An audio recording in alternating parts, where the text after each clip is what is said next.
నేను ఎన్నడూ కూడా ఏ పార్టీలో ఉన్నా ఆ పార్టీ నిర్ణయానికి విధానానికి కట్టుబడి ఉన్నానే తప్ప ఎవరికి వెన్నుపోటు పొడవలేదు. ఆ మాటకు వస్తే నా ద్వారా ఎదిగిన అరుణ్ రమేష్ నాకు వెన్నుపోటు పొడిచాడు. నేను పెంచిన అరుణ్ రమేష్ నాకు వెన్నుపోటు పొడిచాడు.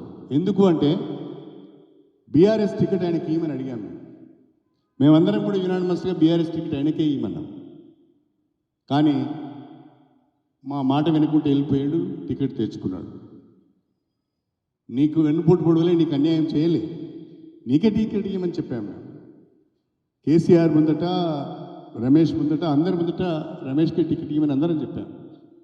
నువ్వు వెన్నుపోటు పొడిచి పార్టీ మారి మారిన ఇతరుల మీద నువ్వు మాట్లాడే అర్హత నీకెక్కడిది? నువ్వు కూడా పార్టీ మారినావు కదా. 10 ఏళ్ళు ఎంజాయ్ చేసి కాంట్రాక్టులు తీసుకొని రియల్ ఎస్టేట్ చేసి దందాలు చేసి డబ్బులు సంపాదించుకొని నువ్వు కూడా పార్టీ మారినావు కదా. నేనేదో బీఆర్ఎస్ పార్టీ అభ్యర్థిగా అమ్మాయిని ప్రకటించిన తర్వాత అక్కడి నుంచి డబ్బులు తీసుకొని వచ్చినా అనే ఒక మాట కూడా దయచేసి యూట్యూబర్స్ కానీ మా ప్రింట్ మీడియా మిత్రులు కానీ క్రాస్ చెక్ చేసుకోకుండా ప్రచారం చేయొద్దని మాత్రము మీ అందరికీ చేతులెత్తి నమస్కారం చేస్తాను.